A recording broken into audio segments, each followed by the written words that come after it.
नमस्कार, मैं हूं कश्फी और आप देख रहे हैं सहारा समय का डिजिटल प्लेटफॉर्म। दोस्तों, इस समय पूरा साउथ एशिया गर्मी के चपेट में और ऐसे में हज यात्रियों के लिए भी काफ़ी ज़्यादा मुश्किलें बढ़ गई हैं और हर दिन वहां पे मौत के आंकड़े बढ़ते हुए नज़र आ रहे हैं।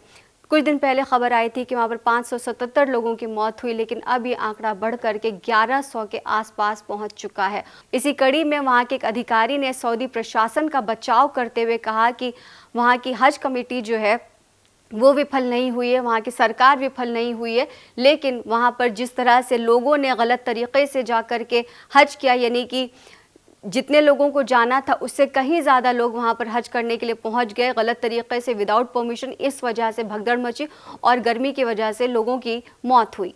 सऊदी प्रशासन का बचाव करते हुए कहा गया है कि सरकार हज प्रबंधन में विफल नहीं हुई थी, बल्कि लोगों की ओर से गलत निर्णय लिए गए और बिना हज परमिट वाले यात्रियों ने ये परेशानी खड़ी कर दी।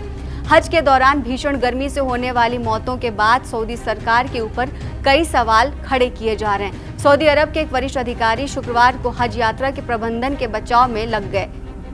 एक न्यूज एजेंसी की माने तो इस साल हज के दौरान करीब 1100 लोगों की मौत हुई है। ज्यादातर मौतों की वजह भीषण गर्मी बताई गई है, जिसके बाद से लगातार सऊदी सरकार के प्रबंधन पर सवाल खड़े हो गए।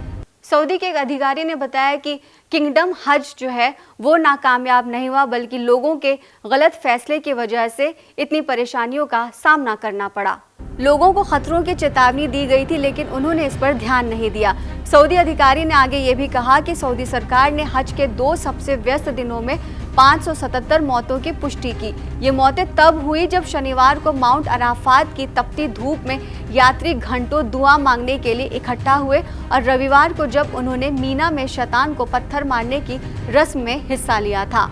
सऊदी अधिकारी ने यह भी कहा कि ये मौतें खराब मौसम के बीच हुई हैं। उन्होंने स्वीकार किया कि 577 का आंकड़ा आंशिक है और ये पूरे हज के दौरान हुई मौतों को कवर नहीं करता। अधिकारियों की माना जाए तो कुल 18 लाख लोगों ने हज में हिस्सा लिया, यानी हज करने के लिए गए, जिसमें से 2 लाख लोग सऊदी के रहने वाले थे और बाकी दूसरे देशों के रहने वाले थे। हज इस्लाम के 5 स्तंभों में से एक है और हर संपन्न मुसलमान को जिंदगी में एक बार करना होता है। सऊदी अधिकारी ने इंतजाम खराब होने की वजह बिना परमिट के लिए हज पर आने वाले यात्रियों को भी बताया, जो महंगे हज से बचने के लिए बिना परमिट के ही हज करने के लिए चले गए थे। हज का परमिट हर देश को कोटा प्रणाली के तहत दिया जाता है और फिर वहां के नागरिकों को लॉटरी के जरिए बांटा जाता है। जिन लोगों को ये परमिट मिलता है उनको भारी फीस देनी होती है, जिसकी वजह से कई हज यात्री टूरिस्ट वीजा पर हज करने सऊदी अरब आते हैं। ऐसे हज करने पर उनके ऊपर गिरफ्तारी और निर्वासन का जोखिम बना रहता है। गौरतलब है कि 2019 में सऊदी सरकार ने अपने टूरिस्ट वीजा को सस्ता और आसान बना दिया, जिसकी वजह से वहां पर आवाजाही और भी ज्यादा आसान हो गई। लोग हज परमिट के बिना हज करके अपने हजारों पैसे बचाने की कोशिश करते हैं। सऊदी अधिकारी ने यह भी बताया कि उन्होंने हज से ठीक पहले करीब 3 लाख लोगों को चिन्हित किया था, जिनके बिना हज करने की आशंका थी, लेकिन बाद में ऊपर से आदेश आया कि पवित्र स्थान पर आए लोगों को लौटाया ना जाए। सऊदी अधिकारियों का अनुमान है कि इस साल करीब 4 लाख लोग बिना परमिट के हज यात्रा में शामिल हुए।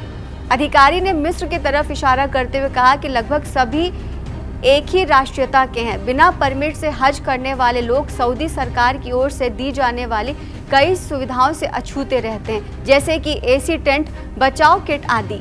हालांकि सऊदी सरकार ने जो तथ्य पेश किए हैं उससे 1100 लोगों की बेशकीमती जान वापस नहीं आने वाली है। ताज़ा अपडेट्स के लिए देखते रहिए सहारा समय का डिजिटल प्लेटफॉर्म।